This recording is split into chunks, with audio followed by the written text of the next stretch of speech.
March 24 ko na lang nalaman na ganun kalaki. Kala natin nung una, PhilHealth lang binawasan, DepEd lang.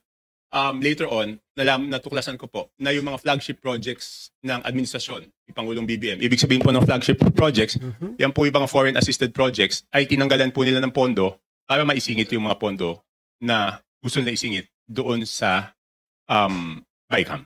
Since walang makakasagot niyan kung hindi si Congressman Saldico, yun po, request po natin na siya imbitahan. Alam po ba ninyo kung sino-sino yung miyembro ng small committee na binabanggit ninyo? Ayan Sa na. House of Representatives po. Opo. Yes po, ang chairman po noon is si Congressman Saldico, tapos senior vice chairman ng Committee on Appropriations, majority leader of the 19th Congress and minority leader of the 19th Congress, Your Honor. Magkano po yung nadagdag? Sangayon po doon sa inyong nakita. 17, ganyan, di ba? From 2, sabihin mo 2.5 to 20, di 17.5. Tapos ang isang nakita ko po doon, under proponent, nagulat po ako, na yung proponent ng mga dagdag sa distrito na to under BICAM is si Congressman Saldico. Yun. Magandang araw po sa inyo lahat mga kababayan. Kumusta po kayong lahat? Sana'y nasa mabuti po kayong kalagayan.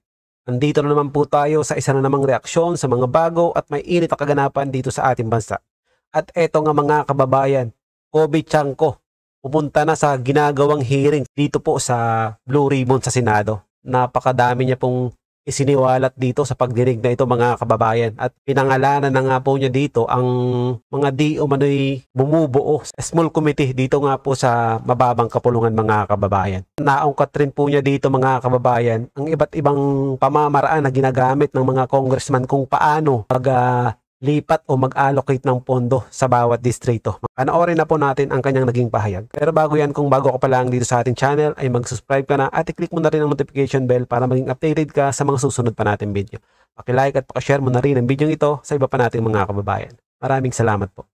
Let me first ask you that in one of your hearings at the House of Representatives, where particularly the insertions have been discussed, I remember Representative Egay Erice and yourself were asking that Representative Elizalde be invited in order for him to shed light on the issues being taken up in that hearing. Am I correct, sir? Yes, Your Honor. And this came up after former Secretary Manny Bonoan told the committee that he does not know he does not know the persons responsible in putting the insertions during the BICAM conference. Is that correct? Your Honor, can I clarify that statement? Yes, please. Ganito po yung nangyari dyan, no? So nagsimula, ang una nag-interpellate ay si Congressman Erice. So sabi ni Congressman Erice, nung sa dulo na, sabi niya kay Secretary Bonoan, alam niyo ba kung ano yung amount na nadadagdag sa departamento pagdating sa BICAM? Ang sagot ni Secretary Bonoan at the time was that hindi namin alam dahil hindi naman kami part ng BICAM. Makikita na lang namin yan pagdating ng General Appropriations Act. So yun po yung pinagsimula nun. So ang sabi ni Congressman Erice nun, since hindi po alam ni Secretary Bonoan, ang taong dapat tanungin ay si Congressman Saldico. Kaya po siya nagmosyon na kung pwede, imbitahan ng committee si Congressman Saldico at yan po ay tinutulan yung motion niya ni Congressman Benny Abante. Bakit po tinutulan ni Congressman Abante? Parang ang sinasabi po nila noon is that hindi pa pwedeng maging resource person ang isang congressman. Kaya tinuloy ko po, kaya po ako nagsalita, humingi ako ng pasya kay Congressman Erice because he had the floor, if I could make a manifestation. Sabi ko, kung ganyan po na hindi pa pwedeng resource person ng isang congressman, hindi na dapat ituloy itong investigasyon na to sa House. Kasi sabi ng chairman nung una, walang sasantuhin. Kahit congressman, kahit senador, kahit sino. Kung hindi po pa pwedeng mag-testify under oath, o hindi pa pwedeng resource person ang isang congressman, ibig sabihin, exempted yung congressman sa investigasyon. Yun po yung nangyari doon. Bakit po napaka-importante, bakit po napakahalaga na kailangang malaman po natin kung sino-sino yung mga taong responsable doon sa pagbibigay ng insertions po doon sa BICAM o kahit na sa iba pang mga sessions po? Kasi kami po, ako po, hindi ako member ng BICAM, no? So natuklasan na lang namin ito noong, ako nalaman ko lang yan, I think March 24. March 24 ko na lang nalaman na ganun kalaki. Kala natin nung una, PhilHealth lang binawasan, DepEd lang. Later on, natuklasan ko po na yung mga flagship projects ng administrasyon, Pangulong BBM, ibig sabihin po ng flagship projects, yan po yung mga foreign assisted projects, ay tinanggalan po nila ng pondo para maisingit yung mga pondo na gusto nila isingit doon sa BICAM. So kaya po, ako rin, napakalaga po rin sa akin na maimbitahan si Congressman Saldico. At doon po sa House of Representatives, meron pong small committee doon pagkatapos ng second reading. So ang pag-insert is not only doon sa BICAM, meron pang insertion doon sa small committee. So since walang makakasagot niyan kung hindi si Congressman Saldico, yun po, request po natin na siya imbitahan. Alam po ba ninyo kung sino-sino yung miyembro ng small committee na binabanggit ninyo? Sa House of Representatives po. Opo. Yes po. Ang chairman po noon is si Congressman Saldico, tapos senior vice chairman ng Committee on Appropriations, majority leader of the 19th Congress, and minority leader of the 19th Congress, Your Honor. Sino po yung vice chair ng Appropriations? Senior vice chair si Congresswoman Stella Luz Quimbo po. Sino po yung majority leader? Congressman Manix Delipe po, Your Honor. Minority leader? Congressman Nonoy Libanan po, Your Honor. Sa mga tweet, silang apat po ang nagkukompose ng small committee. Yes, Your Honor. Ang nangyayari po, kasi alam ko rin naman po, dahil nagtagal din naman ako sa mababang kapulungan, kumisan po ay 2 hanggang 3 buwan po nating pinagdidebatihan yung budget. Mag-aaway-aaway pa nga po, kung minsan nga inaabot tayo ng madaling araw. At katapos-tapusan ang sinasabi ninyo ay 4 na tao lang pala ang gagawa ng mga bagay na inyong gusto sanang malaman kung anong nangyari. Tama po kayo, Your Honor. Di ba po, sabi ko nga, magtatalo-talo, magbibigay ng inputs yung mga kasamahan natin. Tapos sa dulo pala, yung 4 na tao lang ang magdidesisyon. At yung problema po doon sa 4 na tao na yon, at least yung BICAM po, may BICAM report po yun eh. Makikita sa BICAM report kung ano po yung original net budget ng isang departamento, Your Honor. Tapos makikita po kung ano yung dinagdag or binawas, Your Honor, at makikita yung natirang pondo. Ang problema po doon sa small committee, wala pong ano yun. Di ba po, nung unang araw namin ng budget briefing, nahandun po si Sec Mina, nahandun po si Yusek Cathy, hiningi ko na po yung report ng small committee.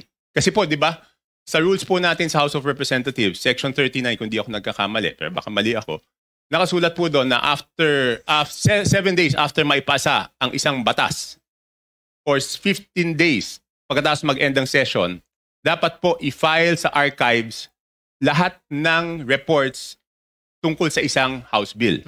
So una po ako nagpahanap sa aking staff, Your Honor, ng records doon sa archives, wala pong mahanap. Kaya nung first day ng budget briefing, hiningi ko po. Wala din sila, hanggang ngayon, wala po silang binibigay. So ibig sabihin, sabi ko, kung walang record yan, ang siguradong nakakaalam po niyan, Your Honor, is si Congressman Saldico. Bago po tayo magpatuloy, ang tanong doon, bakit walang record? May tinatago ba sila? Bakit walang record?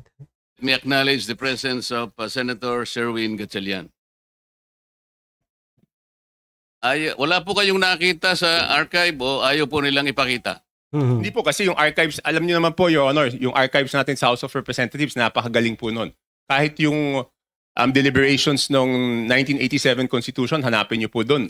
Lahat, transcript, journal, kompleto po yun.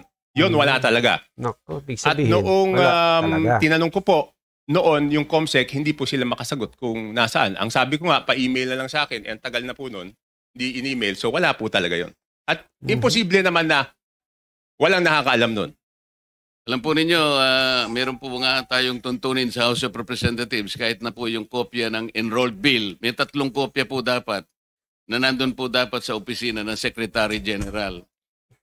Sinubukan ko rin po sanang manghiram nun kung meron pero hindi rin po nila naipakikita. Pero ganito po. So ayaw po nila talagang payagan na maimbita si Representative Saldico. Meron bang pagkakataon na kahit paano nakita nyo rin po kung sino talaga ang may kagagawan ng mga insertions doon sa BICAM? Hindi po, ang ginawa ko po, Your Honor, is nag-research na po ako kung sino po yung gumawa ng insertions. Paano po kayo nag-research? Ganito po, okay, mahaba po yung history niyan, Your Honor. To be very blunt about it, di ba po, nung nabawasan ng flagship projects, yung Pangulo, nung nakita niya po doon sa Sagaan na nawala yung kanyang malalaking proyekto, yung flagship projects ng gobyerno, naghanap na po siya kung saan napunta yon. So wala po ako nung unang meeting, pero I think nagkaroon ng meeting, ang dinig ko noong January, tinanong po yung Senate President, si Senate President Escudero, at tinanong po si Speaker Martin Romualdez, hiningi yung listahan noong mga insertions doon sa budget. Ang pagkaalam ko, ulitin ko, wala po ako nung unang meeting, si Senate President Escudero, binigay po yung listahan ng Senate amendments, no? Doon 3 days after the meeting. Nung tinawag po ako sa pagpupulong noong March 24, nalaman ko po na wala pang binibigay yung House of Representatives at that time, in March 24. Kaya po ako nasama sa meeting na yon is para hingin na sa House of Representatives yung listahan noong mga insertions ng House of Representatives naman. So kaya lang po ako napasok dun sa usapan na yon noong March 24. March 24, 2025 was the first meeting.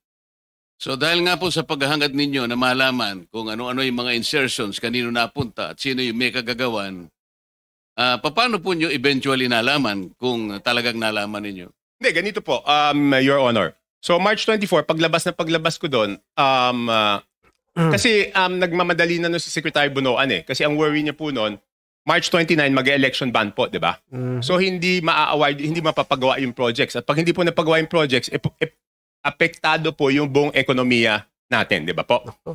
So paglabas ko, tinawagan ko po si Congressman J.J. Suarez. Kasi sabi sa akin doon sa meeting na yon na since wala na si Saldico, ang kumakausap na lang sa mga department secretaries ay si Congressman J.J. Suarez. So ang ginawa ko po, Your Honor, tinawagan ko siya, hiningi ko po yung listahan ng insertions. Pero nagtagal po bago po nila naibigay sa akin. I think 3 batches bago po nila naibigay sa akin yung kompletong listahan po nung sa House of Representatives. Sa mga po ay kinausap nyo si Congressman J.J. Suarez, nagbigay naman po ba siya ng impormasyon na inyong hinihingi? Tinawagan ko po. Nung una, nagpabigay siya ng hard copy. Sabi ko, paano ko naman hahanapin to? Hard copy. Pero nagtagal eh. Checking ko lang po kung anong date niya binigay. Basta hindi ka agad. Tapos, ang nangyari po noon, binigay rin in 3 tranches. Una, nagbigay ng isang batch. Pangalawa, nagbigay ng isang batch. Tapos yung isang batch na tagalan. So sabi ko, hindi ko po ma-check kung at hindi ko masasubmit sa executive branch kung hindi kompleto. So later on, napilitan namin silang ibigay yung kompletong listahan, Your Honor. Ano po ang nakita ninyo nung ibigay nila ang kompletong listahan sa inyo? Hindi, ginawa ko lang, Your Honor, is pinagkumpara ko po yung di ba po, admittedly, lahat naman po kaming congressman, pag nakita yung NEP, ang natural na tendency naman hihingi ng extra para sa aming distrito. Okay? So susulat po kami. At least ako, sumusulat ako. So syempre, nung binigay sa akin yung listahan, ang unang naisip ko noon, ang una ko pong naisip is, kung ikaw, congressman, hihingi ka para doon sa distrito mo. Hindi ka naman hihingi para sa ibang distrito. So minatch-match ko po yung data. Ang haba doon, hindi ko alam kung gaano karami. Ang una kong ginawa, kasi wala naman nakasulat na congressman doon. Ang nakasulat yung district. So para malaman ko yung congressman, hihingi ko po kay Yusek Katip. Pinadala ko sa kanya yung file and she can confirm this. She is here. Sabi ko, Yusek, pakiisa-isa mo nga. Lagyan mo kung sino yung congressman kasi gusto ko i-compare yung proponent tsaka yung congressional district. Kung congressional district, hindi ko naman kabisado kung sino yung congressman doon eh. So ang sabi ko sa kanya, pakilagay mo yung pangalan ng congressman. So binalik niya po sa akin. Pagkatapos noon, sabi ko po kay Congressman Suarez, ikaw naman, ilagay mo yung pangalan ng proponent. Sabi niya, bakit kailangan yung proponent? Kailangan siyempre malaman kung sino yung nag-request. So later on, matagal, hanggang nung sinabi ko, walang gagalaw dito, hindi ko maprepresent ito. Kasi pinapaayos sa akin eh. Siyempre gusto ko, pag pinisenta ko po, dahil ako magpipresenta nun, kailangan kompleto yung data. So sabi ko, hindi ko masisimulan yung presentation kung hindi nyo ibibigay kung sino yung proponent.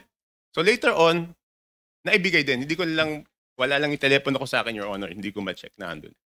So makatwid, naibigay naman sa iyo ni Yusek Cathy Cabral kung ano-anong mga distrito yon. Yes po, Your Honor. At naibigay naman sa iyo ni Congressman J.J. Suarez kung sino yung proponents do sa mga distrito. Yes, pero nagtagal po. Nagtagal. Kaya ngayon po, pwede ba niyong sabihin sa amin kung ano ang napansin ninyo kung ang pag-uusapan ay yung mga distrito at yung mga proponents na nagbigay o naglagay sa mga distrito na yon. Ano yung unusual na napansin ninyo kung meron man?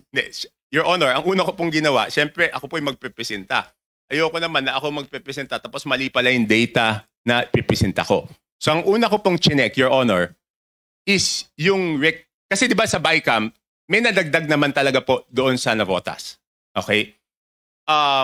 Yun nga, ini-issue sa akin, insertion yun. Hindi ako makakapag-insert, Your Honor. Kasi ako po ay hindi membro ng BICAM.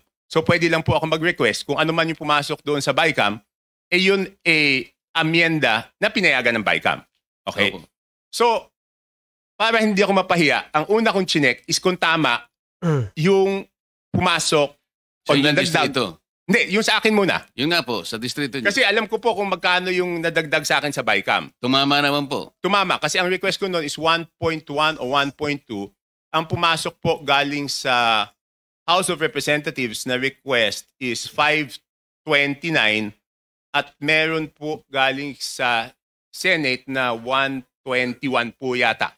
Pero yung sa Senate is all classrooms po yon. So nung tumama na, sabi ko, since tama yung sa akin na nadagdag doon sa aking NEP, kumpiyansa ako na tama yung records. So ginawa ko po, pinesent ko na po. Ano po yung nakita nyo sa ibang distrito na hindi masyadong, na very unusual? Halimbawa, sa dalawang probinsya ng Mindoro. Mindoro Oriental at saka Mindoro Occidental. Because I'm going to take advantage of the presence of the good governor of Mindoro Oriental. Kaya ko lang po tinatanong. With no offense meant, Your Honor, kay Gov. Dolor and to my fellow congressmen, ng district congressmen, ang una ko pong napansin doon is lumobo yung dalawang Mindoro, isang Oriental, isang Occidental. Ang NEP po nila is something between 1.5. Sabihin na natin para safe ako. Hindi lumampas ng 2.5 yung but I have the figures, Your Honor. Kaya lang para lang mabilis po tayo, Your Honor. Hindi lumampas ng 2.5 yung NEP nila. Pero ang GAA po nila is kano ba? 20 billion. Grabe. So, nagulat ako. Sabi ko, 10 times. in fairness doon sa mga district congressmen, Your Honor, hindi po nila kaya gawin yun. Hindi kayang gawin ng regular congressman na magdagdag. Hindi naman po sila miyembro ng Committee on Appropriations. Parehong first-term congressman po yun. So, hindi nila kakayanin magdagdag ng ganun kalaki. Kasi ang hirap po, di ba? In my case, nag-request ako 1.2 billion. Ang bigay lang 569. So, paano namang itong congressman na to, makakapagdagdag siya ng ganun kalaki? So, sinek ko na po, sino yung naglagay ng mga pondo doon. Sige po. Tapos po, nagulat din ako kasi, siyempre makikita ko doon sa proponent, tsaka doon sa district congressman. Nagulat po ako na, for example, alam ko po kayo dating party list, Your Honor. Pero may dalawang party list po doon, nasa BICAM lang, hindi ko alam yung sa small committee, ay nadagdagan sila ng 2 billion. Anong party list po? Ako Bicol at BHW po. Mhm. Ang alam ko po, Your Honor, ang party list congressman, ang allocation po yata, kung di ako nagkakamali, but I'm sure you know better, is 100 to 150 million lang. Tama po yun. Kapag kayo po ay party list representative, tuwang-tuwa na po kayo pagka nakakuha kayo ng 170 million. So sinasabi po ninyo, dalawang party list yan, 2 billion po yung nakuha Sa BICAM po. sa BICAM. So hindi ko na po na-check, Your Honor, yung kasi one-man team to. Ako mismo ano nito eh. So, Balikan po natin yung sinabi nyo without any offense meant dun sa representative po dyan sa Mindoro Oriental at saka Mindoro Occidental. Kayo na po ang nagsabi na parang wala naman sila sa kalagayan na manghingi ng ganong kalaki sapagkat hindi naman sila kasing sikat ng isang Toby Chanko. Hindi po. Kung kayo nga po nanghingi ng ganito, kalahati lang ang naibigay. Sabi po nyo kanina, hindi sila lalampas ng at least 2.5B. Mhm. Pero ano pong nakita ninyo? Naging 20 sa makatwid. Magkano po yung nadagdag? Sangayon po dun sa inyong nakita. 17, ganyan. Di ba?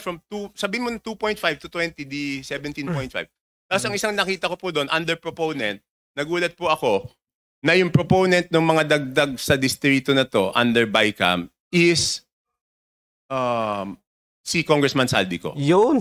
na 13 billion. Sir, Sabi na. Your Honor, pwede bang i-ano ko lang yung USB na ayaw nila ipakita doon para mas madali kong mapaliwanag? Yun nga po yung gusto naming Ang tanong dito, mga kababayan, bakit dinagdagan? Paano nangyari na ibang congressman yung nag-request para dun sa distrito na yon? kung papayag Kasi kayo, mahirap puro kwento eh. Ito, may numero po to. bigyan natin ng kopya po yung Blue Ribbon Committee. May I direct staff of the Blue Ribbon Committee to please secure the copy from Congressman Tiangco para makita po natin yung binabanggit niya. Ipakita po natin sa sa screen. Kakaalaman na. Let me acknowledge also the presence of Senator Rapi Tulfo.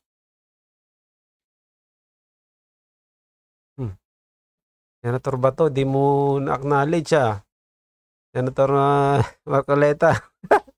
Mr. Chair, may I interject, Mr. Chair? Ayun, kinubli. Yes, Senator. Yeah, I would like to direct this question to Sandali. Let me acknowledge also the presence of Senator Bato. Kinalimutan. Continue, sir. I would like to direct this question to Congressman Toby Chanco. Sir, sabi niyo parang 17.5 ang nilobo nung budget. Tama po ba 'yon? Kunin ko lang po yung eksaktong records para sigurado. Parang sinasabi niyo 2 something lang ang request nung district na 'yon. And you don't believe na hindi nila kaya yung kasi mga ordinary at mga bagitong congressman. Tama po ba 'yon? Hindi naman po ordinary, sir. Regular. Yeah. What I mean Regular. to say, sa district ho na 'yon. Tama po ba? Yes, Your Honor. Ang tanong ko po ngayon, sir, may naririnig po tayo, ito po yung common lingo ito, yung sinasabing parking fee. Hindi ho kaya nagkaroon ng yung pondo na yon ay pinarada lang dito ng isang congressman na hindi naman taga roon? Ito ang tawag ay parking. Have you heard that, Mr. Chair? Yes, sir. Yes, Your Honor. Nadinig ko na po yun. Pero dalawang term po yan, di ba? Kung matatandaan nyo sa Kongreso, isa yung parking, isa yung sagasa. Nako. Could you tell us the difference? Di ba yung Between parking, Your parking and Honor? Yung parking rep, Tiangco, medyo kabisado ko, pero yung sagasa, hindi ko pa, pwede bang ipaliwanag mo yung sagasa? Hindi. Yung parking po, Your Honor, is nakiusap ka dun sa district congressman. Yes. Pumayag yung district congressman. Magkano naman yung parking pinon? Yung sagasa po, Your Honor, is wala kang magagawa sa ayaw mo't sa gusto. Mas matindi pala yun. Oh, Your Honor,